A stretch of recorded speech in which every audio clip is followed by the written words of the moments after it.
Dans un petit village entouré de collines rouges, vivait Mariama, une femme veuve avec 2 enfants, Amadou et Aïssata. Elle n'avait ni richesse ni mari, mais tout le monde connaissait sa gentillesse.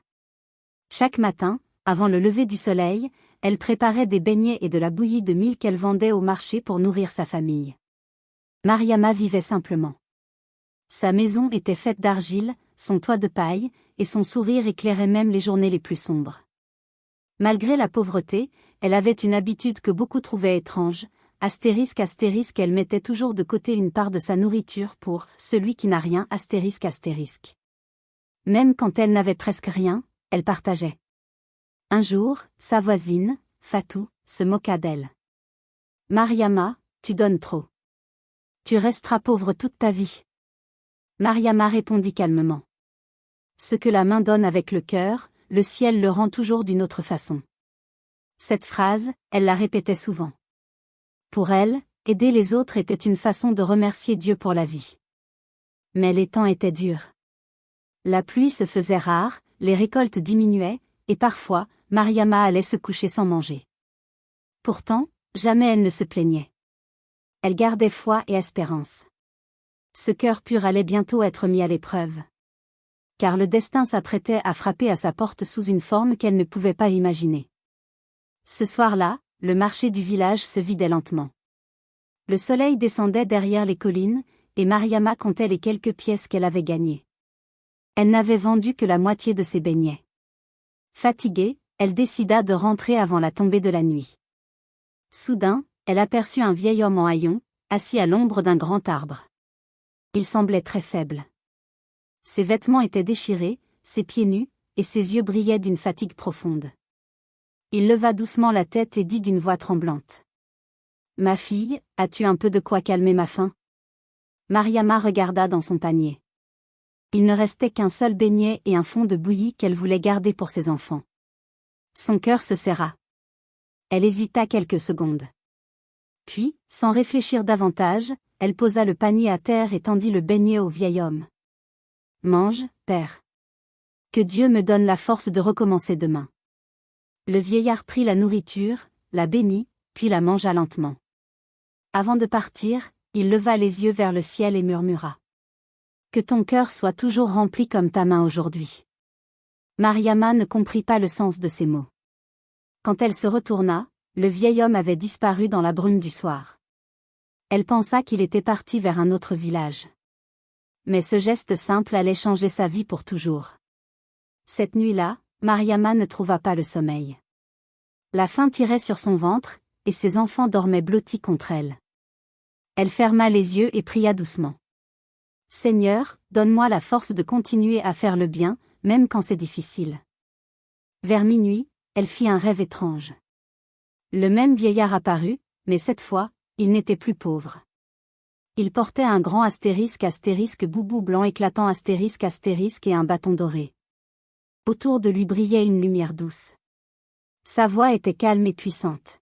« Mariama, tu as nourri un affamé sans rien attendre. Ton geste a touché le ciel.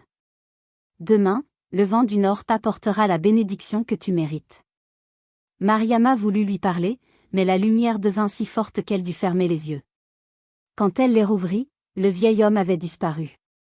À son réveil, tout semblait normal, sauf une chose, une astérisque odeur de fleurs inconnues astérisque flottait dans la maison, et un calme étrange régnait. Ses enfants lui dirent. « Maman, on a rêvé d'un homme habillé en blanc. Il nous a dit que tu étais une femme bénie. » Mariama eut des frissons. Était-ce un simple rêve? Ou un message venu du ciel?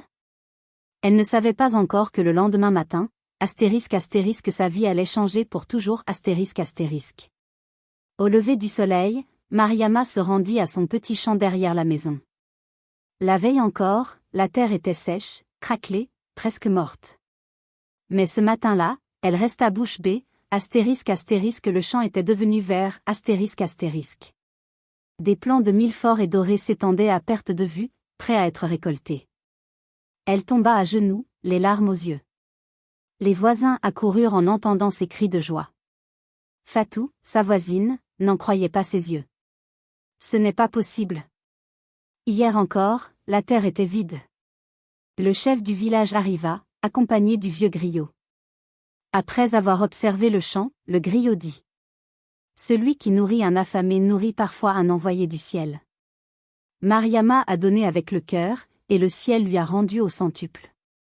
Le village entier parla de ce miracle. Certains vinrent demander pardon à Mariama pour s'être moqué d'elle. D'autres commencèrent à donner, à partager, à aider les plus pauvres. Mariama, humble comme toujours, répondit simplement: Ce n'est pas moi. C'est Dieu qui récompense la bonté. Son chant nourrit toute sa famille, mais aussi les veuves et les orphelins du village. Ce jour-là, la foi et la générosité prirent racine dans tout le village. Les années passèrent, et l'histoire de Mariama devint une légende racontée aux enfants chaque soir autour du feu. On disait: N'oubliez jamais Mariama, la femme qui a nourri un ange. Son champ resta fertile jusqu'à la fin de sa vie. Elle partageait toujours, peu importe la saison. On venait de loin pour lui demander conseil, car on disait que ses paroles portaient chance. Un jour, avant de mourir, Mariama dit à ses enfants: Mes enfants, ne gardez jamais votre bonté pour demain. Faites le bien dès aujourd'hui. Vous ne savez jamais qui vous a tendu la main. Peut-être un ange déguisé. Quand elle mourut, tout le village assista à son enterrement. Même les oiseaux semblaient chanter plus fort ce jour-là. Sur sa tombe, on grava une phrase simple. Depuis ce jour, les habitants du village posent toujours un bol de mil devant leur porte le soir, au cas où un ange passerait encore. Et chaque enfant apprend que la vraie richesse ne se trouve pas dans l'or ni dans la terre, mais dans un cœur capable de donner sans calculer.